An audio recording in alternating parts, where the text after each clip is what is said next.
Hello. Hello बच्चों, good morning. कैसे हैं सब लोग, क्या हाल चाल? तो लास्ट टाइम जैसा मैंने आपको बताया था कि हमने इलेक्ट्रॉनिक कॉन्फ़िगरेशन लिखने के बारे में आपको बोला था, और मैंने आपको बोला था कि 1 से लेके 36 तक आपको जो है कॉन्फ़िगरेशन लिखना है, ऑर्बिटल नोटेशन लिखना है, ऑर्बिटल डायग्राम के बारे में बात करनी है। तो होप सो आपने लिख लिया होगा। अब लिख लिया होगा तो उसके बाद की कहानी अभी हम आगे बताते हैं। आज हम जो डिस्कस करेंगे बहुत ही अच्छा पार्ट है हमारे पास में। आपने जो है, मैंने आपको बोला था यहाँ पर अपने पास में जो टॉपिक तो अपना यही है, इलेक्ट्रॉनिक कॉन्फ़िगरेशन, ठीक है? यहाँ पर अगर हम बात करेंगे तो टॉपिक हो गया आपका इलेक्ट्रॉनिक जो है कॉन्फ़िगरेशन। ओके, तो आज हम जो बात करें इलेक्ट्रॉनिक कॉन्फ़िगरेशन में कुछ special type of electronic configuration है, उसके बारे में बात करूँगा। और भी कई सारी चीज़ें हैं, अभी हम यहाँ पर उसको डिस्कस करते हैं, ठीक है नहीं है? तो उन सब के बारे में और बात अभी की जाएगी। फाइन? चलिए, तो आगे बढ़ते हैं इसी के साथ हमारे पास में। तो जैसा मैंने आपको बताया उसके बाद आगे का कहानी क्या है वो भी आपको समझाता हूँ, बताता हूँ यहाँ पर। तो आपको जैसा मैंने बताया था, ये यहाँ पर लास्ट टाइम तो हमने जो देखा था समरी में, अगर आप देखेंगे तो लास्ट टाइम की कहानी तो आपको पता है। अभी यहाँ पर जो है आपको मैंने होमवर्क दिया था, याद है आपको मैंने होमवर्क दिया था, Z=1 से लेके बेटा Z=36 तक you have to write the electronic configuration. आपको यहाँ पर जो 1 से लेके 36 तक इलेक्ट्रॉनिक कॉन्फ़िगरेशन लिखना था, और वो कॉन्फ़िगरेशन आपको लिखना था किसकी फॉर्म में? कंडेंस फॉर्म में लिखना था। लास्ट टाइम हमने डिस्कस किया था कंडेंस फॉर्म क्या है, कैसे लिखते हैं, ऑर्बिटल डायग्राम क्या है, ऑर्बिटल नोटेशन क्या है, उसके बारे में डिस्कस किया था। तो अभी आप लोगों ने देखा होगा यहाँ पर अपने पास में, इसमें देखेंगे सब लोग ध्यान दें। आप लोगों ने देखा भी होगा, तो आपने अगर कॉन्फ़िगरेशन लिखा होगा तो मैं आपको बताता हूँ कि अभी आपको मैंने 1 से लेके 36 तक बोला था। अगर मैं Z=24 के बारे में अगर आपने अपने होमवर्क में लिखा होगा, तो Z=24 में आप सबने लिखा होगा कि सर 24 जैसा बताया था पिछली बार मैंने 1s2 2s2 2p6 10 हो गया। उसके बाद क्या हो जाएगा बेटा 3s2 3p6 हो गया, और आपके पास होगा 18। फिर उसके बाद आपने लिखा होगा इसको 4s2 और 3d4। अगर आपने अपने देखे होमवर्क के अंदर आप चेक करेंगे तो आपने यही लिखा होगा, पता है आपको, आपने यही लिखा होगा, उसमें कोई दिक्कत नहीं है, ठीक है? तो अभी आगे इसको और प्रोसीड करेंगे। अभी हम यहाँ पर क्या है, इसमें क्या है क्या नहीं काम, अभी मैं आपको बताता हूँ, समझाता हूँ। तो ये आपने ऐसा लिखा होगा सबने, होप सो आपको पता भी। पर आपने जो लिखा है अपने पास यहाँ पर देख सकते हैं कि ये आपने ऐसे लिखा होगा, और फिर ये जो 18 इलेक्ट्रॉन का सिस्टम हुआ, ये जो 18 इलेक्ट्रॉन का सिस्टम हुआ, अगर कंडेंस फॉर्म में इसको लिखने की कोशिश की जाती है तो आपने इस 18 को लिख दिया होगा आर्गन। आर्गन इज 18 हो गया बेटा, और आपके पास आपने ऐसे लिख दिया होगा 4s2 और 3d4। बोलो, आपने ऐसा लिखा होगा 4s2 3d4, और यहाँ पर आपने बॉक्सेस भी बना दिए होंगे, और यहाँ पर आपने देखा होगा तो इसके अंदर जो है बॉक्सेस भी आपने यहाँ पर बना दिए होंगे। ये 18 हो गया, और आपने इसका जब यहाँ पर ऑर्बिटल डायग्राम बनाया होगा तो आपने ऐसे बना दिया होगा, सर ये 4s में 2 इलेक्ट्रॉन फिल कर दिए हमने यहाँ पर, और डी के अंदर आपने जो 4 इलेक्ट्रॉन फिल कर दिए होंगे। होप सो ऐसा ही आपने किया होगा, ठीक है? अभी मैं कुछ चीज़ें इसके अंदर जो है आपको इम्प्रूव करूँगा, बताऊँगा कि आपने जो बनाया डायग्राम, उस डायग्राम में आपने ऐसे ही बनाया होगा। आप देख सकते हैं अपनी नोटबुक में कि सर हाँ सर, आपने जैसा बताया था उसके हिसाब से मैंने ऐसा ही बनाया हुआ है। देखो देखो अपनी नोटबुक में देखो, सब लोग यही बनाया हुआ है बेटा। ओके, तो आपको जो सिखाया था हमारे पास, हम स्टेप बाय स्टेप चीज़ों को देखते हैं, समझते हैं। तो ये जो कॉन्फ़िगरेशन है हमारे पास, इसको हम ऐसे नहीं लिखते हैं, ठीक है? ये आपने लिखा होगा, फिर आप बोलेंगे, "सर आपने तो ऐसे ही बताया था।" हाँ, बिल्कुल मैंने ही बताया था बेटा। 1 से लेके 36 तक बात करेंगे तो उसमें जो है अब हम जो है 2 ऐसे कॉन्फ़िगरेशन होंगे जिनमें थोड़ा-सा हमें चेंज करना पड़ेगा। तो पहला स्टेज था हमारा कि आप how to write the electronic configuration 1 से लेके 36 तक। बिकॉज़ हम जब पहली बार पढ़ना स्टार्ट करते हैं, तो चीज़ें स्टेप बाय स्टेप सीखते हैं। फिर उसके अंदर कुछ प्रॉब्लम आती है, तो उसको हम रेक्टिफ़ाई करते हैं। तो आपने ऐसा लिखा होगा, इसीलिए जानबूझ के हम देते हैं होमवर्क में कि बच्चा ऐसे ही लिख के लेके आएगा। 100% आपने ऐसे ही लिखा, okay. But this is not the correct one. ये जो आपके पास दे रखा है, ये आपके पास करेक्ट कॉन्फ़िगरेशन यहाँ पर नहीं होगा। अगर अभी यहाँ पर मैं बात करूँगा अभी यहाँ पर, तो अभी मैं देखिएगा, यहाँ पर अभी देखिएगा, इसको मैं जो है अभी चेंज करके बताता हूँ। This is not like that, ये ऐसा नहीं है बेटा। यहाँ पर जब आप कॉन्फ़िगरेशन देखेंगे इसका, तो उसका जो कॉन्फ़िगरेशन आपको मिलेगा, अगर आप देखेंगे तो उसका जो कॉन्फ़िगरेशन होगा, वो हो जाएगा आपका, यहाँ पर आप देखिएगा, ये जो कॉन्फ़िगरेशन है, this configuration will be like that. इसको हम ऐसे लिखेंगे 4s1 और 3d5। मतलब एक s का इलेक्ट्रॉन उठा के अब यहाँ से यहाँ भेज देंगे, तो यहाँ पर आप देख सकते हैं, साफ-साफ यहाँ पर आप देख सकते हैं कि एक इलेक्ट्रॉन आपका यहाँ पर चला गया। कॉन्फ़िगरेशन आपका हो गया 4s1 और 3d5। So this is the exact correct configuration of chromium. Z equal to 24 है आपका, जेड इक्वल टू 24 होता है आपके पास सी आर। सी आर ये आपके पास, अगर आप ध्यान दीजिएगा तो ये आपके पास क्या बेटा, ये क्रोमियम का इलेक्ट्रॉनिक कॉन्फ़िगरेशन है। ये इसका, ये वाला जो पार्ट है आपका, यहाँ पर इसी को हम बोलते हैं कि ये जो होगा ये ग्राउंड स्टेट में, इसका ग्राउंड स्टेट में इलेक्ट्रॉनिक कॉन्फ़िगरेशन है। और दिस वन इज करेक्ट, ये आपका करेक्ट है। और ऊपर वाले को हम यहाँ पर डिस्कार्ड कर देते हैं। नाउ क्वेश्चन कम्स कि why we are going to do like that, ऐसा हम क्यों कर रहे हैं। ठीक है, क्वेश्चन आपके मन में आया होगा सर ये ऐसा आपने क्यों किया, तो अभी इसको बेटा मैं एक्सप्लेन करूंगा प्रॉपर डिटेल में, don't you worry about that. अभी इसको हम डिटेल में डिस्कस करते हैं। तो this is the correct one, ये आपका इसका करेक्ट कॉन्फ़िगरेशन हो जाता है। अगर आप यहाँ पर ध्यान से देखेंगे, if you will see here what happened कि ये जो डी है, डी में मैक्सिमम इलेक्ट्रॉन 10 आते हैं। अगर उसमें 10 के 10 इलेक्ट्रॉन होते हैं तो उसको बोलते हैं कि वो फुलफिल्ड कॉन्फ़िगरेशन होगा। क्या बोलेंगे बेटा, फुलफिल कॉन्फ़िगरेशन होगा। यहाँ पर ये देखेंगे तो ये हाफ फिल्ड, अगर उसमें 5 आते हैं, अगर उसमें 5 आते हैं तो ये अपने पास क्या होगा, डी वाला जो है वो आपका हाफ फिल्ड हो जाता है। और हाफ फिल्ड होते ही इसमें क्या हो जाता है, एक्स्ट्रा स्टेबिलिटी आ जाती है। यहाँ पर अगर आप देखेंगे ये हाफ फिल्ड हो गया, और हाफ फिल्ड होते ही इसके अंदर क्या हो जाता है, यहाँ पर आप बोल सकते हैं इसके अंदर एक्स्ट्रा जो होगी वो अपने पास यहाँ पर एक्स्ट्रा स्टेबिलिटी ये गेन कर लेगा। तो इसलिए ऊपर वाले से बेटर ये वाला ज़्यादा स्टेबल इलेक्ट्रॉनिक कॉन्फ़िगरेशन जो है माना गया है, इसलिए इसको हम ऐसे ही यहाँ पर लिखते हैं। नाउ क्वेश्चन कम कि sir why the half filled and full filled orbital has the extra stability, तो I am going to explain, उसको मैं भी एक्सप्लेन करूंगा। पर फॉर दैट, फॉर टाइमिंग आप देखें तो यू कैन करेक्ट इट। आपने जो लिखा था, आपने ये लिखा था, आपने ये वाला पार्ट लिखा था, बट अब ये वाले पार्ट को आप डिस्कार्ड कर दीजिएगा। इस वाले पार्ट को अगर आप देखेंगे तो ये वाला पार्ट आप आराम से वहाँ पर अपने उस नोट्स में, यहाँ पर आप देखिए इसको, इस वाले पार्ट को आप जो डिस्कार्ड कर दीजिए, ये वाला पार्ट, क्योंकि ये आपका सही नहीं है, ये वाला पार्ट हमने डिस्कार्ड कर दिया। गेटिंग माई पॉइंट, इसको हमने हटा देंगे। Correct one is this, correct one जो होगा वो आपका यहाँ पर ये इलेक्ट्रॉनिक कॉन्फ़िगरेशन आ जाएगा। क्या मेरी बात समझ में आ रही है बच्चों को, क्या मेरी बात समझ में आ रही है, ठीक है बेटा। अब करेक्ट वाला जो पार्ट हुआ आपका, वो करेक्ट वाला पार्ट हमने यहाँ पर ग्रीन से बना दिया, आप देख सकते हैं this is the correct one, ये वाला पार्ट आपका करेक्ट हो जाएगा। फाइन, चलिए इसी तरह से अपने पास क्या होगा, इसी तरह से मैं अगर आपसे बोलूं तो इसी तरह से एक और इलेक्ट्रॉनिक कॉन्फ़िगरेशन के बारे में बात करते हैं। वो आपके पास आएगा Z equal to 29। Z equal to 29 होता है सी यू कॉपर, इसको आप बोल सकते हैं। कॉपर के अंदर भी अगर मैं बोलूँ आपसे 29 में अगर आपने इलेक्ट्रॉनिक कॉन्फ़िगरेशन लिखने की कोशिश की होगी तो आपने लिखा भी होगा कि सर इसका जो कॉन्फ़िगरेशन है हमने लिखा है, क्या लिखा है आप लोगों ने बेटा, आपने फिर वही लिखा होगा कि सर ये 1s2 हो गया, फिर ये 2s2 हो गया, और ये 2p6 हो गया 10। फिर आपने लिखा होगा बेटा 3s2, फिर यहाँ पर आप लिखेंगे 3s2 3p6, और ये हो गया 4s1, और आपने लिख दिया होगा 4s1 और 3d10, बोलिए सॉरी 4s2, यहाँ पर आपने जो लिखा है वो तो आपने ऐसा लिखा होगा 4s2 और ये 3d9 आपने ऐसा ही लिखा होगा। अगेन आप क्या कर सकते हैं, इसकी कंडेंस फॉर्म आपने लिखी होगी with respect to nearest inert gas configuration. यहाँ पर अगेन आपके पास 18 इलेक्ट्रॉन हो गए, इसको तो आप लिख सकते हैं E R, we can write down argon, argon हो गया आपके पास 18, और ये इसका कंडेंस फॉर्म भी आपने यहाँ पर लिख डाला, क्या कर दिया बेटा, कंडेंस फॉर्म। यहाँ पर आप देख सकते हैं इसको, ये जो होगा इसका जो कंडेंस फॉर्म है वो आपने ऐसे ही लिखा होगा। Again you can see, you can check it out, आप चेक कर सकते हैं कि हाँ सर हमने तो ऐसे ही लिखा है। हाँ तो बिल्कुल सही लिखा बेटा। आप इसके बाद बात की जाती है, इसके अंदर भी हम थोड़ा सा करेक्शन करेंगे, इसके अंदर भी हम थोड़ा सा करेक्शन करेंगे। यहाँ पर आप देख सकते हैं, अभी करके बताता हूँ करेक्शन, पर पहले इसका डायग्राम तो मैं ऐसे ही बना देता हूँ जो जनरली हमारे पास होना चाहिए। आप देख सकते हैं यहाँ से ये इसका पार्ट आ गया, और अभी इसके बारे में बात की जा रही है, अभी इसके बारे में बात की जा रही, तो आप यहाँ पर देख सकते हैं ये 1, ये आपके पास 5d ऑर्बिटल्स हो गए। आपने इलेक्ट्रॉन्स को फिल किया होगा, यहाँ पर 2 यहाँ पर हो जाएंगे, 1 2 3 4 5 6 7 8 और 9, ऐसा कुछ आपने लिखा हुआ है, देख सकते हो आप। हाँ सर हमने तो ऐसा ही लिखा है जैसा आपने बताया था।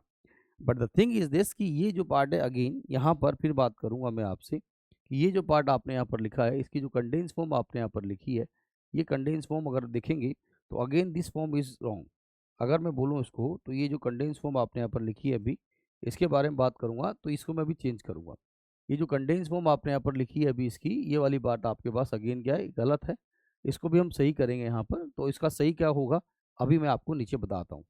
ठीक है, what will be the correct one, इसका जो करेक्ट पार्ट होगा वो क्या हो जाएगा, वो सब बच्चे लोग ध्यान दीजिएगा यहाँ पर। अभी मैं यहाँ पर इसको बताता हूँ आपको देखिएगा इसका जो है कॉन्फ़िगरेशन जब लिखेंगे तो बेटा इसका जो कॉन्फ़िगरेशन मुझे लिखना होगा, इसका यहाँ पर जो है कॉन्फ़िगरेशन जो मुझे लिखना है वो मैं लिख के बताता हूँ अभी आपको। आप देखो यहाँ पर 1 मिनट। इसका जो करेक्ट कॉन्फ़िगरेशन होगा वो होगा आर्गन, आर्गन इज़ 18, ये 18 हो गया आपका और ये हो जाएगा आपका 4s1, वैसे यहाँ लिखा हुआ था मैंने, कोई बात नहीं। तो यहाँ पर आप देख सकते हैं ये हो जाएगा आपके पास में करेक्ट वन इज़ 4s1 और 3d10। 3d10 बोलूँगा तो यहाँ पर 10 इलेक्ट्रॉन आपके पास आ जाएंगी, तो this is the correct one. और ये यहाँ पर ऐसे ही आते हैं हमारे पास, ये क्या हो जाएगा, this is gonna to be fulfilled, ये आपका फुलफिल्ड हो जाएगा। और फुलफिल्ड हो जाएगा बेटा, तो फुलफिल्ड होते हैं इसके अंदर फिर क्या हो जाएगा, इसके अंदर यहाँ पर आप बात कर सकते हैं एक्स्ट्रा स्टेबिलिटी यहाँ पर आ जाती है। अगर फुलफिल्ड बोलूँगा तो यहाँ पर क्या हो जाएगा, फिर एक्स्ट्रा स्टेबिलिटी आपके पास में आ जाएगी। ठीक है, सो this is the correct one. इसके लिए जब बात की जाती है तो ये वाला जो आपके पास कॉपर का जो करेक्ट कॉन्फ़िगरेशन होगा वो आपके पास यहाँ पर इस तरह से आएगा, this is the correct one. ये आपके पास यहाँ पर इसका करेक्ट कॉन्फ़िगरेशन जो है हमेशा लिखा जाता है।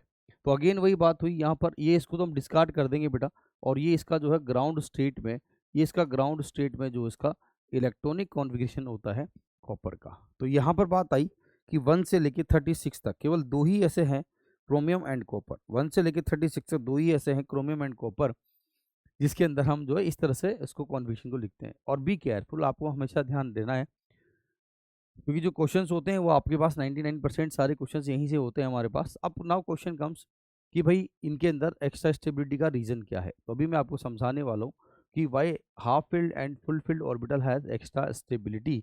तो अब हम अगले पॉइंट पर चलते हैं। तो यहाँ पर आप हेडिंग डाल सकते हैं कि एक्स्ट्रा स्टेबिलिटी ऑफ, यहाँ पर आप लिखेंगे एक्स्ट्रा स्टेबिलिटी। देखो extra stability of half field, extra stability of half filled and full field, half filled and full field orbitals. Why they having the extra stability, इनके अंदर क्यों होती है उसके बारे में हम कमेंट करेंगे अभी। Extra stability of half filled and full filled orbital, ये इसके दो लॉजिक हैं।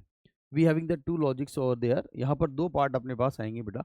एक आप यहाँ पर डिफाइन करेंगे, एक आपके पास आएगा ड्यू टू, यहाँ पर लिख सकता हूँ मैं due two symmetrical distribution of, यहाँ पर आप लिख सकते हैं due two symmetrical distribution of, ठीक है, due two symmetrical distribution of electrons. आप जानते हैं सिमेट्री की वजह से हमेशा जो है स्टेबिलिटी क्या होती है, बढ़ती है। Symmetry always leads to stability. अगर आप यहाँ पर देखेंगे तो you can write it down कि जो सिमेट्री होती है बेटा यहाँ पर आपके पास, ठीक है, सिमेट्री जो होगी उसको आप बोल सकते हो symmetry always leads to stability. यहाँ पर आपके पास क्या हो जाएगा, you can see here symmetry always leads to stability. Symmetrical part अगर होता है तो उससे स्टेबिलिटी हमेशा बढ़ती है, चाहे हम फिजिकली देखें या आप यहाँ पर नॉर्मली देखें। जैसे आप सपोज नॉर्मली सोच के देखो, एक टेबल है, टेबल के 4 टांग रखी हुई, आप बैठे हो आराम से, एक टांग में तोड़ देता हूँ तो क्या होगा, गिर जाओगे ना, क्योंकि वो अनस्टेबल हो जाएगी टेबल। पर उसी को अगर मैं दोबारा उन 3 चीज़ों को अगर मैं जो है वापस सिमेट्रिकली अगर ऐसे अरेंज कर दूंगा तो वापस स्टेबल हो जाएगा। ये तो एक फिजिकल फिनोमेना है। केमिस्ट्री में बात की जाती है स्टेबिलिटी, हमारे पास हम जब बात करते हैं तो अपने पास वैसे तो एनर्जी के हिसाब से बताई जाती है। तो यहाँ पर एक सिंपल सा फंडा है कि सिमेट्रिकल अगर डिस्ट्रीब्यूशन ऑफ इलेक्ट्रॉन्स अगर आप करते हैं तो स्टेबिलिटी ज़्यादा होती है। तो ये तो इतना कोई खास लॉजिक हमारे पास नहीं आता है, पर इसका जो मेन लॉजिक आप यहाँ पर डिफाइन करते हैं, इसका जो मेन लॉजिक डिफाइन करते हैं जो दूसरा वाला आता है वो बहुत इंपॉर्टेंट है। वो क्या होता है बेटा अपने पास, वो होता है यहाँ पर ड्यू टू एक्सचेंज। यहाँ पर ध्यान दीजिएगा, ये अपने पास आएगा ड्यू टू, यहाँ पर लिखूंगा मैं ड्यू टू एक्सचेंज एनर्जी, ठीक है, ये लिखेंगे due to exchange energy of electrons, ये इसका मेन पार्ट है, due to exchange energy of electrons. ये यहाँ पर इसका जो है मोस्ट इंपोर्टेंट पार्ट आपका आएगा, जो इसका रीजन होता है। अब ये एक्सचेंज एनर्जी का फंडा क्या है, what is the exchange energy, ये एक्सचेंज एनर्जी क्या है बेटा, जरा इस पर हम बातचीत करते हैं। तो एक्सचेंज एनर्जी के बारे में बात करूंगा, ड्यू टू एक्सचेंज, यहाँ लिखा है मैं due to exchange energy of the electron. होता क्या है हमारे पास, if we having some system, कोई भी सिस्टम अगर आपके पास होता है उसके अंदर अपनी एक पोटेंशियल एनर्जी होती है, ठीक है, कोई भी सिस्टम है आपके पास उसके अंदर अपनी एक पोटेंशियल एनर्जी होगी, और वो पोटेंशियल एनर्जी की वजह से उसके अंदर स्टेबिलिटी होती है। अगर वो due to some reason if it is going to lose its energy, potential energy, अगर उसकी पोटेंशियल एनर्जी कर कम होती किसी वजह से तो उसके अंदर और ज़्यादा स्टेबिलिटी आ जाती है। उसके अंदर और ज़्यादा स्टेबिलिटी आ जाती है। तो यहाँ पर क्या होता है, एक छोटा सा की पॉइंट है, उसको आप नोट कर लीजिएगा ढंग से, क्योंकि वो वाला पॉइंट आपका हमेशा आपको जो है बहुत यूज़फुल होता है। तो यहाँ पर आप बात करें कि कोई भी हमारे पास यहाँ पर सिस्टम दे रखा है, अगर मेरे पास किसी सिस्टम से एनर्जी जो होती है बेटा वो रिलीज़्ड होती है, ठीक है? ये एक फिनोमेना है हमारे पास। कोई भी सिस्टम हमारे पास, यहाँ पर लिख देता हूँ मैं, SYS सिस्टम है। किसी भी सिस्टम से अगर एनर्जी जो है रिलीज़ हो रही है, एरो ऊपर का मतलब आप समझ जाइएगा, एनर्जी रिलीज़ हो रही है। अगर किसी भी सिस्टम से अगर एनर्जी रिलीज़ होती है ना बेटा, तो यहाँ पर क्या होता है, जो एनर्जी होगी, यहाँ पर एनर्जी कौन-सी? Potential energy. तो पोटेंशियल P मतलब पोटेंशियल एनर्जी जो होगी, वो सिस्टम की क्या हो जाएगी, आपके पास यहाँ पर आप देख सकते हैं, पोटेंशियल एनर्जी सिस्टम की डिक्रीज़ होती है। और पोटेंशियल एनर्जी अगर सिस्टम की डिक्रीज़ होती है बेटा, तो यहाँ पर आप साफ-साफ बात कर सकते हैं, तो उस सिस्टम की जो स्टेबिलिटी होती है, वो स्टेबिलिटी क्या हो जाती है, एरो ऊपर मतलब इंक्रीज़ हो जाती है। This is the very, very, very important की पॉइंट। ये बहुत ही प्यारा और बहुत ही इंपॉर्टेंट की पॉइंट होता है, जब कभी भी आप पोटेंशियल एनर्जी यानी किसी भी सिस्टम से, किसी वजह से, किसी भी वजह से अगर एनर्जी रिलीज़ होती है, तो सिस्टम की पोटेंशियल एनर्जी कम होती है, और सिस्टम की पोटेंशियल एनर्जी कम होती है तो सिस्टम की स्टेबिलिटी बढ़ जाती है। ये एक आपका केमिस्ट्री में एक फिनोमेना है, ये एक बहुत ही प्यारा कॉन्सेप्ट है, तो इसको हम समझाएंगे। अब एक्सचेंज की वजह से एनर्जी रिलीज कैसे हुई, तो सिस्टम की पोटेंशियल एनर्जी कैसे कम हुई, तो सिस्टम की स्टेबिलिटी बढ़ कैसे गई, जरा इस पर हम यहाँ पर बात करते हैं। तो ये वाला की पॉइंट आपको समझ में आ गया, वेरी वेरी इंपॉर्टेंट की पॉइंट। ये हम यहाँ पर पूरी केमिस्ट्री में एक नहीं 50 जगह यूज करेंगे इस कॉन्सेप्ट को, सो बी केयरफुल। ओके, तो एक नई चीज आपने सीखी कि पोटेंशियल एनर्जी सिस्टम के अंदर खुद की होती है, और उसमें अगर वो उस सिस्टम से कभी भी अगर एनर्जी रिलीज होती है तो पोटेंशियल एनर्जी डिक्रीज होती है, और पोटेंशियल एनर्जी डिक्रीज होती है तो सिस्टम की स्टेबिलिटी बढ़ जाती है। अब यहाँ पर एक्सचेंज से क्या हुआ, अभी एक्सचेंज से क्या हुआ, अभी हम यहाँ पर दोनों एक्सचेंज के बारे में बात करेंगे और समझा देंगे। आपने भी देखा था, यहाँ पर अभी आपने देखा था कि मेरे पास में क्या होगा, आपने यहाँ पर जो कॉन्फिगरेशन में देखा था, अभी आपने D4 कॉन्फिगरेशन लिखा था, याद है?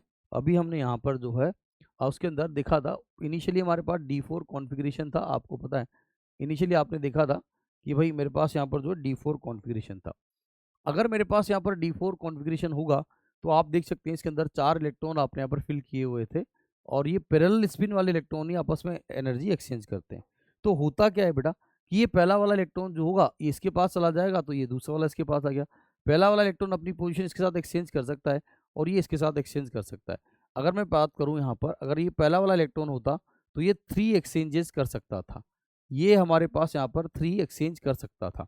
मतलब कहने का क्या हुआ कि ये जो डी के अंदर जो 5 ऑर्बिटल्स होते हैं, तो अगर मान लो इलेक्ट्रॉन DXY में है, तो वो DXY से DYZ में जा सकता है, तो DYZ वाला DXY में आ जाएगा। तो इसको बोलते हैं एक्सचेंज, और ये पैरेलल स्पिन वाले एक्सचेंज करेंगे। देख सकते हो, तो पहला इलेक्ट्रॉन आपके पास को बोलूँ तो ये इसके साथ और उसके साथ और उसके साथ एक्सचेंज करेगा। अब अगर सेकंड इलेक्ट्रॉन के बारे में बात करता हूँ, तो सेकंड इलेक्ट्रॉन क्या करेगा आपके पास में, सेकंड इलेक्ट्रॉन अब क्या करेगा, वो यहाँ पर आप देख सकते हैं वो इस तीसरे के साथ या चौथे के साथ एक्सचेंज कर सकता है। पहले के साथ सर क्यों नहीं करेगा, क्योंकि जब पहले ने दूसरे के साथ एक्सचेंज किया तो दूसरे ने भी तो पहले के साथ एक्सचेंज कर दिया, तो उसको मैं काउंट कर चुका हूँ, इसलिए यहाँ पर ही क्या करेगा बेटा, यहाँ पर आप ध्यान दीजिएगा, ये यहाँ पर ये 2 एक्सचेंज कर देगा। उसी तरह से थर्ड इलेक्ट्रॉन के बारे में मैं बात करता हूँ, तो थर्ड इलेक्ट्रॉन क्या करेगा, वो थर्ड इलेक्ट्रॉन बेचारा जो है, यहाँ पर आप देख सकते हैं, ये जो थर्ड इलेक्ट्रॉन है ये क्या करेगा, ये फोर्थ वाले के साथ एक्सचेंज करेगा। तो यहाँ पर ये केवल जो है एक ही एक्सचेंज यहाँ पर इसके लिए पॉसिबल होगा। तो यहाँ पर जब मैंने D4 कॉन्फिगरेशन लिखा, तो मेरे पास टोटल एक्सचेंज कितने आए, तो मेरे पास यहाँ पर आप देख सकते हैं, यू कैन सी देयर कि यहाँ पर बेटा अपने पास में जो है टोटल, अगर मैं बोलूँ आप लोगों से, तो टोटल एक्सचेंजेस यहाँ पर जो होंगे वो कितने हो गए, 6 हो गए आपके पास। तो यहाँ तो 6 ही एक्सचेंज हो रहे हैं। जब इलेक्ट्रॉन इधर से उधर अपनी पोजीशन एक्सचेंज करेगा, तो डेफिनेटली उस सिस्टम से एनर्जी रिलीज होगी, क्योंकि उसको एक जगह से दूसरे जगह जाना है, तो डेफिनेटली वहां से क्या होगा, उसके अंदर एनर्जी का लॉस होगा। तो due to the exchange energy का लॉस होता है। तो यहाँ पर मेरे पास 6 एक्सचेंज हुए, तो 6 एक्सचेंज के हिसाब से एनर्जी का जो है बेटा क्या हो गया, अपने पास यहाँ पर लॉस हो गया। चलो ठीक है साहब, कोई बात नहीं। अब हमने क्या किया, इसी चीज को आप देख सकते हैं, हमने यहाँ पर इसी को हमने बोला कि सर हमने D5 कॉन्फ़िगरेशन ले लिया। यहाँ पर बच्चा लोग देख सकता है, यहाँ पर देखेंगे सब लोग, ये वाला पार्ट आ गया आपके पास। अब हमने यहाँ पर D5 का मामला कर दिया। अब यहाँ पर मेरे पास ये जो है D5 है, D5 होते ही मैं बोल दूंगा कि भाई ये तो जो है हाफ फील्ड है, इसके पास मैक्सिमम 10 आते हैं और 5 आएंगे, तो उसको हम हाफ फील्ड ऑर्बिटल के हिसाब से बातचीत कर सकते हैं। तो ये हाफ फील्ड का कॉन्सेप्ट आपका आ जाता है। तो हाफ फील्ड हो गया बेटा यहाँ पर, हाफ फील्ड हो गया। तो अब आप यहाँ पर देख सकते हैं इसके अंदर कि अब एक्सचेंज खेलते हैं। हाफ फील्ड होगा तो इसके अंदर 5 इलेक्ट्रॉन्स हो जाएंगे आपके पास, ये 5 इलेक्ट्रॉन्स हो गए। 5 इलेक्ट्रॉन्स हो गए तो यहाँ पर आप देख सकते हैं कि ये इलेक्ट्रॉन पहला वाला इसके साथ या इसके साथ या इसके साथ और इसके साथ। तो यहाँ पर आप देख सकते हैं अगर मैं फर्स्ट इलेक्ट्रॉन इसको मानता हूँ तो फर्स्ट इलेक्ट्रॉन के अंदर नंबर ऑफ एक्सचेंजेस कितने होंगे। ठीक है, यहाँ पर मैं इसको बोल देता हूँ, ये लिख देता हूँ नंबर ऑफ एक्सचेंजेस। यहाँ पर अगर आप देखें तो ये आप बोल सकते हो number of exchanges. Number of exchanges के हिसाब से बात कर रहा हूँ तो यहाँ पर आप देखिए पहला इलेक्ट्रॉन जो होगा वो 4 एक्सचेंज कर देगा, बिल्कुल सही बात है सर। सेकेंड इलेक्ट्रॉन पर चलते हैं बेटा, सेकेंड इलेक्ट्रॉन होगा उसी तरह से थर्ड भी होगा और फोर्थ भी होगा। फिफ्थ वाले के लिए बात करेंगे तो फिफ्थ वाला तो बेचारा क्या होगा, उसका नंबर आते आते तो सारे एक्सचेंजेस पॉसिबल हो जाते हैं। तो यहाँ पर आप देखेंगे कि पहले इलेक्ट्रॉन ने अगर मेरे पास एक्सचेंज जो है 4 किए तो ये 3 करेगा, ये 2 करेगा और ये 1। और चूंकि 5 के साथ हर कोई इलेक्ट्रॉन पहले एक्सचेंज कर चुका है इसलिए उसको मैं यहाँ पर काउंट नहीं कर रहा ताकि रिपीटेशन वाला पार्ट नहीं आए। तो ये 0 नहीं लिखा मैंने, वो करा तो है उसने पर उसको मैं पहले काउंट कर चुका इसलिए यहाँ पर बेटा 0 लिख दिया। तो यहाँ पर मेरे पास टोटल एक्सचेंज आ जाएंगे 10 एक्सचेंजेस। अगर आप यहाँ पर देखेंगे तो you will get the total 10 exchanges. इसके पास टोटल 10 एक्सचेंज हो गए। D4 में मेरे पास 6 थे और D5 में मेरे पास एक्सचेंजेस 10 हो गए। तो अगर 10 एक्सचेंजेस होंगे तो इसका मतलब क्या हुआ, इसका मतलब ये हुआ कि यहाँ पर जो 10 एक्सचेंजेस हैं तो इस वाले केस में एनर्जी रिलीज ज़्यादा होगी ड्यू टू द एक्सचेंज। आपके पास बोल सकते हैं, यहाँ पर आप बोल सकते हैं नंबर ऑफ एक्सचेंज है तो यहाँ पर आप बोल सकते हो ये जो है आप लिख सकते हो ड्यू टू द एक्सचेंज। ठीक है, ठीक है, ड्यू टू द एक्सचेंज आपके पास होगी exchange of position. Due to the exchange of position आपके पास सिस्टम से क्या होगा, एनर्जी जो है वो रिलीज होगी। एनर्जी रिलीज होगी तो सिस्टम की पोटेंशियल एनर्जी कम होगी और पोटेंशियल एनर्जी कम होगी तो स्टेबिलिटी क्या हो जाएगी बेटा, बढ़ जाएगी। स्टेबिलिटी क्या हो जाएगी आपके पास में, बढ़ जाएगी। तो यहाँ पर आप देख सकते हैं कि यहाँ पर मेरे पास टोटल एक्सचेंजेस 6 थे और 6 थे तो यहाँ एनर्जी कम रिलीज हुई तो यहाँ स्टेबिलिटी कम बढ़ी। पर जब हमने D4 को D5 कर दिया तो मेरे पास टोटल नंबर ऑफ एक्सचेंजेस बढ़ गए और टोटल नंबर ऑफ एक्सचेंजेस बढ़ जाएंगे तो एनर्जी रिलीज ज़्यादा होगी तो सिस्टम की स्टेबिलिटी ज़्यादा होगी। इसलिए हम जब D4 वाला पार्ट था जो आपने यहाँ पर किया कि जो क्रोमियम में आपके पास 4s1 और 4s2 3d4 कॉन्फ़िगरेशन था उसको हमने 4s1 3d5 कर दिया।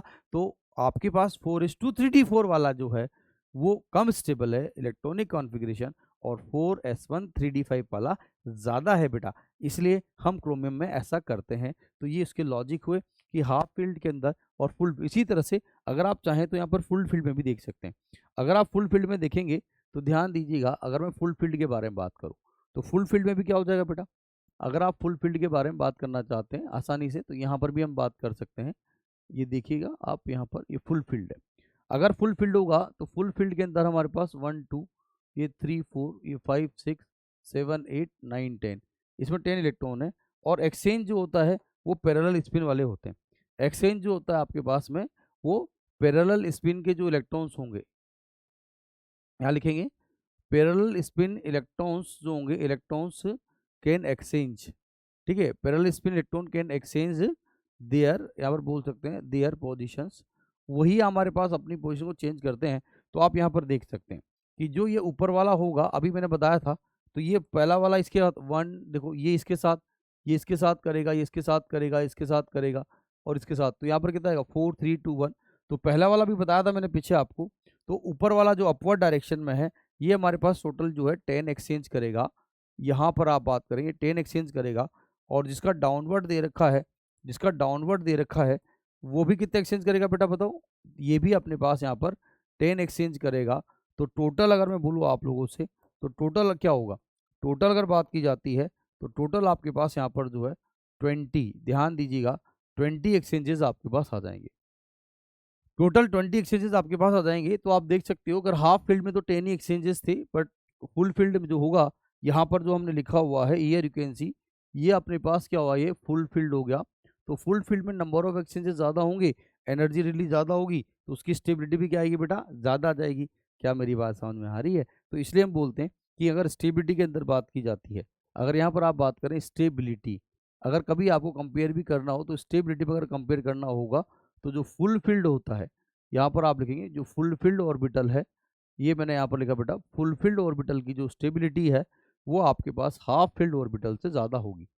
फुलफिल्ड ऑर्बिटल जो होगा वो यहाँ पर ध्यान दीजिएगा, आगे आपको पीरियोडिक जो है प्रॉपर्टीज़ के अंदर इसका बहुत ज़्यादा यूज़ होने वाला है अगर आप पढ़ेंगे तो मेरे से। तो यहाँ पर बताऊँगा मैं आपको कि फुलफिल्ड की स्टेबिलिटी जो होती है हाफ से भी ज़्यादा होती है। तो मेरे प्यारे-प्यारे बच्चों ने क्या सीखा कि 1 से लेके 36 तक 2 ही क्रोमियम और कॉपर में ही 2 पंगे होते हैं। क्रोमियम और कॉपर में ही पंगे होते हैं और क्रोमियम और कॉपर में पंगे होंगे तो क्यों होते हैं? उनके अंदर हमने कॉन्फिगरेशन चेंज क्यों किया? वो due to the extra stability of half field and full field orbital, और वो आपने बहुत प्यार से वहाँ पर समझा दिया। My point is clear to everyone, ठीक है? तो बेटा ये आप लर्निंग का भी एक तरीका होता है। कॉन्फिगरेशन में हमारे पास में अब आपके मन में कई सारे सवाल उठ रहे होंगे कि what about the atomic number more than 36, तो उसके बारे में हम बाद में बात करेंगे धीरे-धीरे। तो अभी आप लोग जो है अगर देख रहे हैं तो पहले इन चीज़ों को सीखें। पहले एक स्टेप बाय स्टेप चलते हैं। तो ये वाला पार्ट क्लियर हो गया, 1 से लेके 30 कोई प्रॉब्लम नहीं है। क्रोमियम, कॉपर को हमने समझ लिया, उसकी कहानी अपने पास यहाँ पर आ जाती है। अभी क्या हुआ? अभी क्या हुआ यहाँ पर, अब देखना, अब लेवल बढ़ाते हैं। अब एक बच्चा जो है, अपना एक बच्चा जो है मैं बनाता हूँ, ये अपना जमूरा है, ये मेरा बच्चा है, ये खोपड़ी जा रहा है। जब इसने इलेक्ट्रॉनिक कॉन्फ़िगरेशन देखा और इसने कॉन्सेप्ट पढ़ने के बाद मेरे पास अगले दिन आता है और ये बोलता है, मैं बोलता क्या बोलता है? कहा सर, मैंने बोल बेटा, सर मैं कार्बन का कॉन्फ़िगरेशन लिख रहा था। मैंने कहा हाँ, शाबाश लिख के बता। तो सर मैंने ऐसे लिखा 1s2, 2s2 और 2p2। बिल्कुल सही बात है। तो सर यहाँ पर ये 1s2 को तो मैं हीलियम लिख देता हूँ।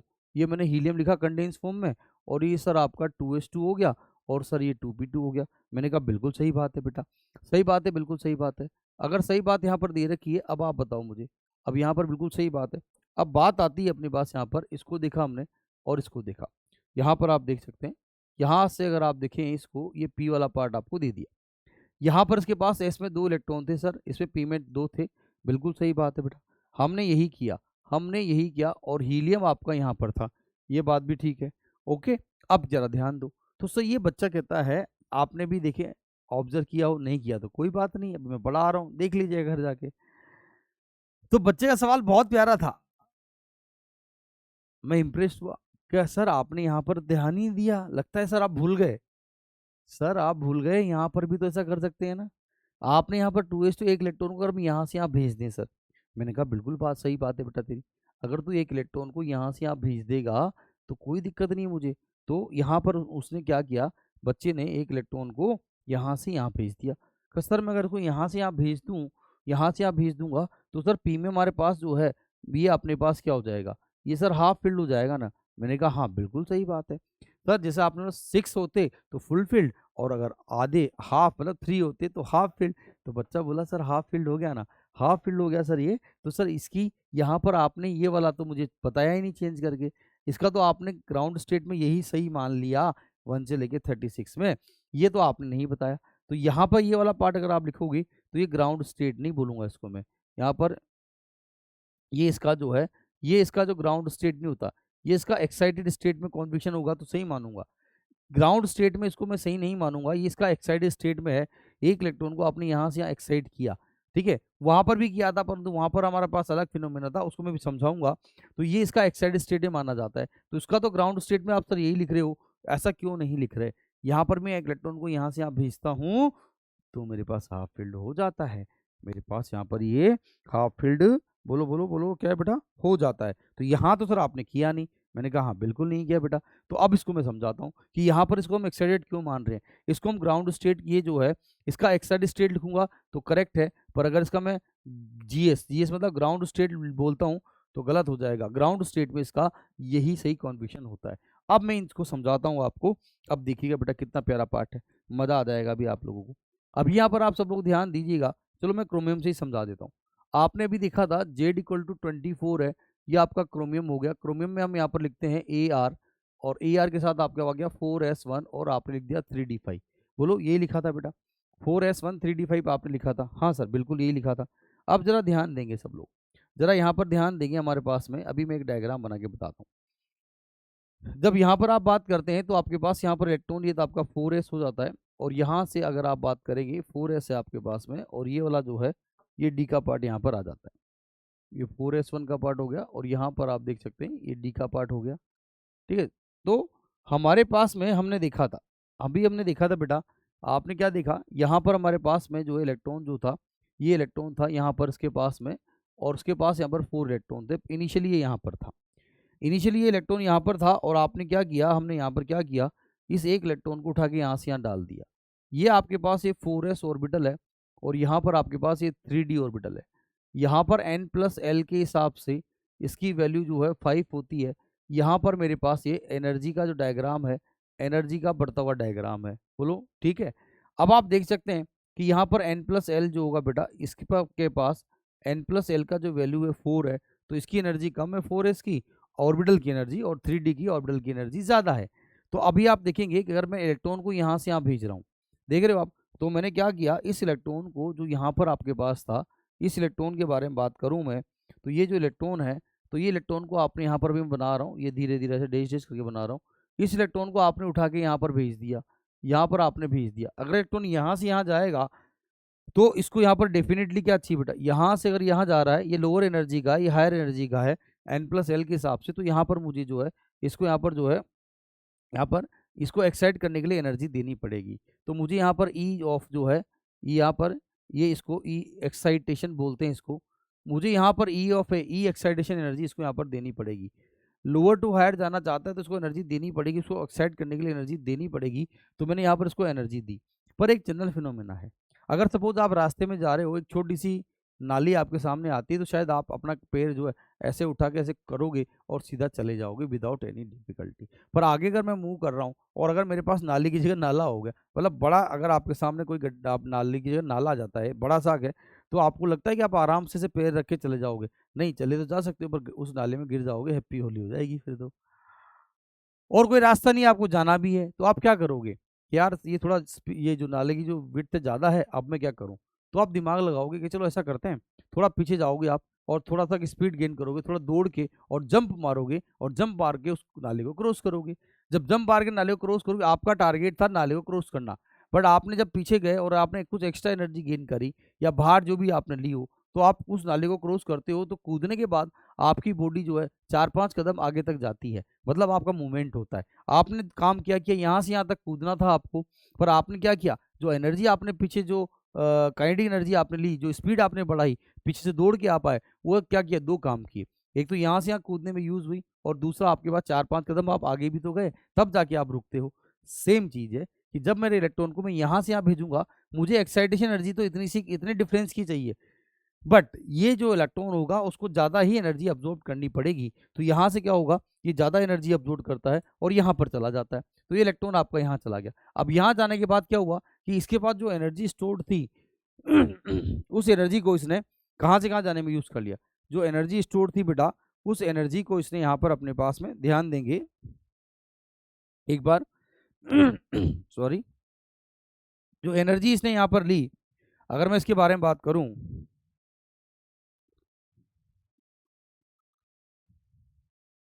एक मिनट, थोड़ा गला अटक गया।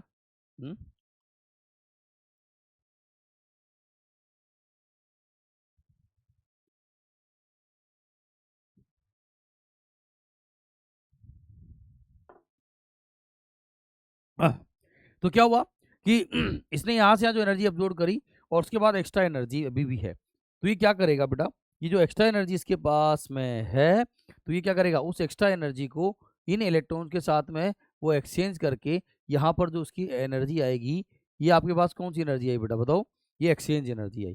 तो ये इस वाली एनर्जी को यहाँ से क्या करेगा, एक्सचेंज करके उस एक्स्ट्रा एनर्जी को रिलीज कर देगा। अभी बताया था एक्सचेंजेस होते हैं तो एनर्जी रिलीज होती है, एनर्जी रिलीज होगी तो सिस्टम स्टेबल हो जाता है। तो यहाँ पर ये नंबर ऑफ एक्सचेंज करके यहाँ पर इसको एनर्जी को रिलीज कर देता है। तो यानी क्रोमियम वाले केस में या कॉपर वाले केस में क्या होता है कि ई जो एनर्जी है आपके पास में, ध्यान से सुनिएगा, जो ई एक्सचेंज एनर्जी होती है वो हमारे पास में यहाँ पर ई एक्सचेंज एनर्जी जो है वो मेरे पास क्या होती है बताओ, वो एक्साइटेशन एनर्जी से क्या होती है बेटा, अपने पास ज़्यादा होती है, क्योंकि डी में नंबर ऑफ एक्सचेंजेस की पॉसिबिलिटी ज़्यादा है, तो वो अपनी एक्स्ट्रा एनर्जी को आसानी से लूज कर देता है और लूज करके वहाँ पर वो आसानी से स्टेबल हो जाता है और वो उसका स्टेबल कॉन्फ़िगरेशन आ जाता है।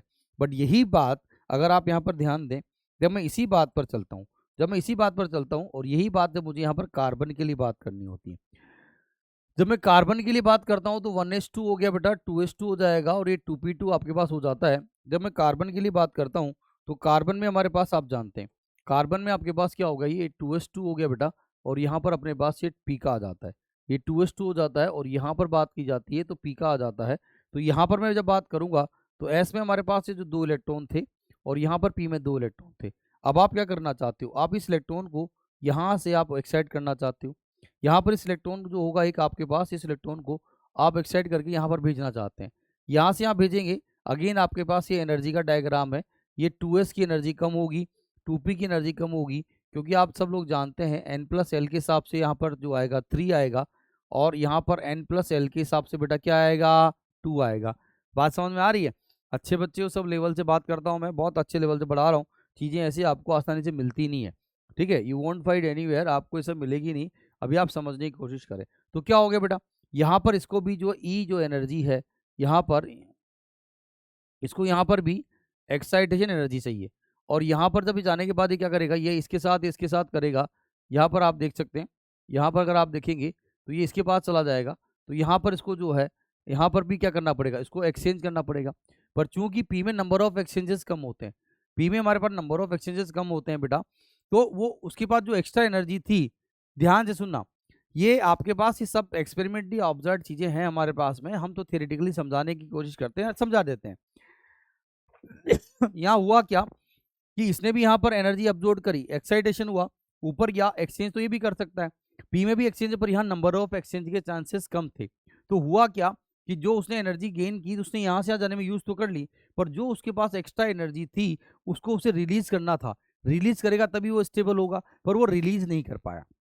ध्यान दें, वो रिलीज नहीं कर पाया क्योंकि पी में नंबर ऑफ एक्सचेंजेस उसको कम मिले, तो उसके पास अब ऑप्शन ही नहीं बचा, तो वो क्या करेगा कि वापस क्या करेगा, वो वापस नीचे ही आ जाएगा। मतलब क्या हुआ कि वो ऊपर गया ही नहीं, वो ऊपर गया ही नहीं, क्योंकि ऊपर जाने पर उसको फेवरेबल कंडीशंस नहीं मिली, तो ये इलेक्ट्रॉन वापस नीचे ही आ जाएगा। तो इसलिए यहाँ पर क्या होता है, ये इलेक्ट्रॉन जो यहाँ पर आपने देखा, यहाँ पर आपने देखा, तो यहाँ हो क्या गया, यहाँ पर आप देखेंगे ये जो इलेक्ट्रॉन है, तो इस वाले केस में क्या होता है बेटा, इस वाले केस में आप देखेंगे तो I can write it down, मैं लिख सकता हूँ कि इस वाले केस में क्या होता है, ई जो एक्साइटेशन है, ठीक है, यहाँ पर आप लिखेंगे ई जो एक्साइटेशन है वो आपके पास एक्सचेंज एनर्जी से, यहाँ पर ध्यान दीजिएगा, वो आपका एक्सचेंज एनर्जी से क्या होता है, यहाँ पर आप ध्यान दीजिएगा, ज़्यादा होता है। तो एक्साइटेशन एनर्जी ज़्यादा होगा तो लोअर से वो हायर में जाने की कोशिश ही नहीं करेगा, यानी कि ऊपर वो गया ही नहीं। अगर गया भी था तो यहाँ पर उसको प्रॉपर एक्सचेंजेस नहीं मिले, तो उसको एक्स्ट्रा एनर्जी रिलीज करने के लिए वो वापस वापस क्या करेगा, वो नीचे ही आ जाएगा, मतलब वो यहीं रहेगा। तो 1 से लेके 36 तक इस एक्साइटेशन के कॉन्सेप्ट को और एक्सचेंज के कॉन्सेप्ट को देखा गया, एक्सपेरिमेंटली उनकी वैल्यूज पता की गई, वो कैसे करते हैं वो हमारा क्राइटेरिया नहीं है, हमें नहीं सोचना। पर आप देख सकते हैं कि 1 से लेकर 36 तक क्रोमियम और कॉपर ही ऐसे जो मिले जिनके अंदर मेरे पास एक्सचेंज एनर्जी एक्साइटेशन एनर्जी ज़्यादा मिली, इसलिए वहाँ पर हमने कॉन्ट्रीब्यूशन को उस तरह से बताया, और बाकी केसेस में हमने नहीं बताया, क्योंकि बाकी केसेस के अंदर एक्साइटेशन एनर्जी एक्सचेंज एनर्जी से ज़्यादा होती है। So this is the concept, you will never find anywhere, कोई नहीं बताता इस वाले बात को। हाँ, क्रोमियम और कॉपर के अंदर लोग ये तो बताते हैं कि इसको हम जो है D5 कर देते हैं, D10 कर देते हैं, बट ये एक्सचेंज वाला फंडा कोई नहीं बताएगा। मैंने आपको समझा दिया। आपके ओलंपियाड में यहाँ पर ये सवाल आ सकते हैं कि भाई कार्बन में हम क्यों नहीं करते, क्रोमियम में ऐसा क्यों करते हैं, तो वहाँ लिखेगा कि due to the excitation energy more or less, यानी ये होगा वो होगा, जो भी है आपको मैंने समझा दिया। और अच्छे लेवल पर चाहते हो तो you should remember this part, अच्छी तरह से पढ़ना चाहिए। तो मेरे पास है, अब आप now you are perfect, nobody can reach due, कोई भी आपको जो है बेवकूफ़ नहीं बना सकता। 1 से लेके 36 इलेक्ट्रॉनिक कॉन्फिगरेशन लिखने में, चाहे क्रोमियम पूछे, कॉपर पूछे बेटा, कुछ भी पूछे, कोई दिक्कत इसमें नहीं है। Hope so my point is clear to, तो बहुत ही प्यारा और लेवल का कॉन्सेप्ट है। तो इस वाले में आज केवल मैं इस लेक्चर में केवल इतनी ही चीज़ें बताता हूँ कि बच्चों को ये चीज़ समझ में आए, क्योंकि ये नॉर्मली आप लोगों को नहीं मिलती, बार बार रिपीट कर रहा हूँ आपको, और ये आना ही चाहिए, एक अच्छे टैलेंटेड बच्चों को ये आना ही चाहिए। तो आपने यहाँ पर सारे कॉन्फिगरेशन देख लिए। अब एक फटाफट से एक सवाल कर लेते हैं। आप जानते हैं क्रोमियम का ही ले लेता हूँ, चलो क्रोमियम है Z=24 हो गया, Z=24 हो गया, तो आप यहाँ पर कॉन्फिगरेशन लिख देते हो उसका कि सर ये 1s2 हो जाएगा, ये 2s2 हो जाए, 1s2 2s2 2p6 हो गया, और ये 3s2 हो गया, ये आपका 3p6 हो गया, और यहाँ पर आपका 4s1 हो गया और 3d5 हो गया। यहाँ पर आप इसके बॉक्सेस भी बना सकते हैं, कोई इशू नहीं है हमारे पास, आराम से यहाँ पर बॉक्सेस बना के देख सकते हैं। ये 1s2 में का डिब्बा बन जाएगा आपके पास, ये 2s2 में भी बन जाएगा आपके पास, ये 3s2 में बन जाएगा यहाँ पर, और ये 4s में भी आपके पास बनेगा नहीं बनेगा, बन जाएगा। अगर डी के बाद हो गया आपके पास, फिर यहाँ पर पी में बात करते हो तो पी में आपके पास 3 बनाने पड़ेंगे, यहाँ पर भी पी में 3 बनाने पड़ेंगे, और डी में आपके पास यहाँ पर जो है 5 वाला हिसाब किताब बन जाता है। तो यहाँ पर आपने देखा इसका पूरा पूरा कॉन्फ़िगरेशन यहाँ पर आप देख सकते हैं, पूरा पूरा कॉन्फ़िगरेशन आप यहाँ पर देख सकते हैं बेटा। अभी देखिएगा बड़ा मज़ा आएगा। आप यहाँ पर इनके इलेक्ट्रॉन्स को फिल करना चाहते हैं, फिल कर सकते हैं। 2 इसमें आ जाएंगे, 2 इसमें आ जाएंगे, और उसके अंदर हमारे पास देख सकते हो 2 2 हो गया यहाँ पर। और यहाँ पर बात करूँगा, यहाँ पर बात करूँगा तो इसमें कितने आ जाएंगे बेटा, 6 आ जाएंगे। और ये 3s2 हो गया, ये आपके पास 3p6 भी हो गया, 4s1 दे रखा है, और डी में 5 हो गया। चलेगा? अरे चलेगा। आपने सारा कॉन्फ़िगरेशन लिख डाला। अब मेरा प्रश्न क्या है, मैं आपसे पूछ रहा हूँ यहाँ पर जो है आपको बताने का है कि इसके अंदर जो है how many number of, question क्या है आपका, वह आप देखो यहाँ पर आप लिखेंगे how many number of electrons, how many number of electrons has or have. यहाँ पर आप लिखें m equal to 0 value, m equal to -1 value, m equal to +1 value, l equal to 2 value, l equal to 0 value, l equal to 1 value, n plus l is greater than equal to 2 value. यहाँ पर n plus l equal to 2 value, यहाँ पर n plus l जो होगा n plus l is greater than equal to 2 value. यहाँ पर फिर है n plus l plus m, ठीक है, is greater than equal to 2 value. फिर n plus l plus m plus s जो होगा is greater than equal to जो है 2 वैल्यू बोल दो या लेस देन बोल दो। यहाँ पर ग्रेटर देन इक्वल टू बोल दिया हमने, यहाँ पर इसको इन दोनों को बात कर देता हूँ तो ये आपका लेस देन इक्वल टू हो जाएगा। तो यहाँ पर मेरे पास में एक ही में बेटा इतने सारे सवाल हैं, तो लोग ध्यान देंगे, एक ही में मेरे पास यहाँ पर इतने सारे क्वेश्चन हैं। हम तरीका बहुत डिफरेंट है मेरा, एक ही में आपके पास इतने सारे सवाल पूछ सकता हूँ। How many number of electrons has और have m equal to 0 value in this configuration, m equal to 0 1 + 1 -1 whatever, कितने सारे सवाल बन सकते हैं, ये सोचने वाली खास बात होती है। तो यहाँ पर आप देख सकते हैं, तो आपको करना क्या है बेटा, यहाँ पर आप सबको इसमें चीज़ें देखनी पड़ेगी कि यहाँ पर आपके पास ये n l m और s के हिसाब से, यहाँ पर आप इसके लिए m का वैल्यू कितना हो गया, 1 हो गया, यहाँ पर l का वैल्यू 0 हो जाएगा, इसका 0, यहाँ s जो आपका इसके अंदर +-1/2 हो गया। यहाँ पर इस वाले पार्ट के अंदर बात करूंगा तो यहाँ पर n आपका 2 हो जाएगा, l आपके पास कितना हो जाएगा, 0 हो जाएगा, तो सब लिखाना, यहाँ l 0 हो गया, m 0 हो गया बेटा, ये +-हाफ हो जाएगा। यहाँ पर इसके अंदर बात करूंगा तो n तो इसका कितना होगा बेटा, n तो इसका 2 ही है आपके पास में, तो n तो 2 हो जाएगा, पर l के बारे में -1 0 और +1 हो सकता है, सॉरी l जो होगा आपका n2 हो गया, l आपका यहाँ पर 1 हो जाएगा, और m आपका -1 0 और +1, क्योंकि 2 के लिए -1, 2 के लिए 0, 2 के लिए ये हो जाएगा, और स्पिन में तो कोई दिक्कत ही नहीं, यहाँ पर तो +-हाफ ही हो जाएगा। तो ऐसे सबकी वैल्यूज़ आपको लिखनी है। यहाँ पर n आपके पास कितना हो गया, n3 हो जाएगा, l 0 हो जाएगा, m 0 हो जाएगा, ये +-हाफ हो गया। यहाँ पर भी वही कहानी, इसका n जो 3 हो गया, l आपके पास कितना हो गया, p के लिए 1 हो जाएगा, और यहाँ पर ये -1 0 और +1 हो जाएगा, और ये +-हाफ हो जाएगा। इसके लिए आपके पास n4 हो जाएगा, l 0 हो जाएगा, m 0 हो जाएगा, और s होगा आपके पास में वो +-हाफ जो भी आप लेना चाहें देख सकते हैं, वो डायरेक्शन देखना पड़ेगा।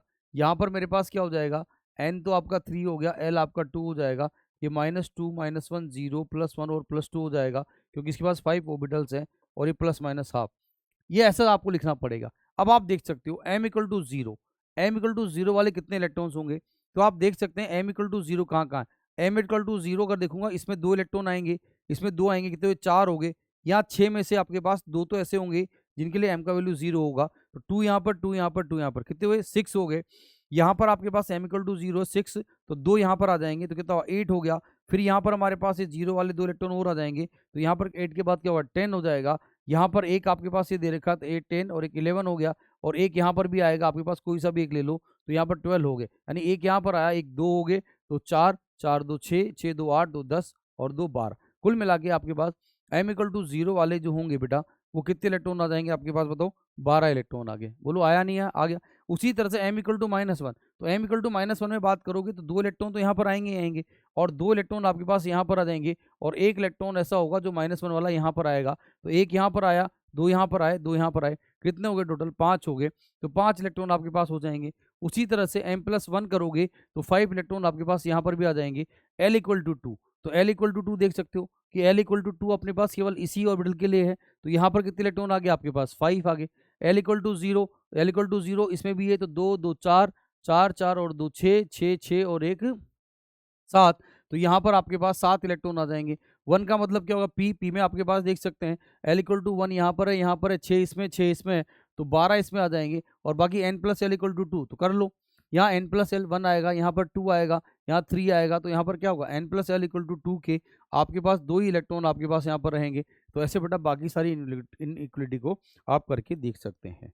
ठीक है, तो आप ये सारा एनालिसिस जो है यू कैन डू, आप कर सकते हैं फॉर कॉपर के लिए भी आप ये एनालिसिस करके देख सकते हैं। इसके अंदर हमारे पास में कोई दिक्कत नहीं है यहाँ पर। तो आपका होमवर्क जो है उसमें आप सब लोग ध्यान दीजिएगा। होमवर्क में आप देख सकते हैं Z=29 कॉपर के लिए आप ऐसा ऐसा एनालिसिस करके लेके आएंगे। बाकी फिर अगली क्लास में बात कर सकते हैं। तो आज के लिए इतना ही काफ़ी, क्योंकि आज का कॉन्सेप्ट थोड़ा हेवी था, वो समझने वाली बात है, उसको समझेंगे। और बाकी आप कोई से भी क्वेश्चन में सारी चीज़ें कर सकते हो। तो thank you very much for today. बाकी फिर मैं नेक्स्ट लेक्चर में फिर आपको आगे इसका जो बचा हुआ पार्ट है वो हम यहाँ पर कंप्लीट करते हैं। ठीक है, तो thank you for this lecture. बाकी मिलता हूँ नए लेक्चर में। Thank you.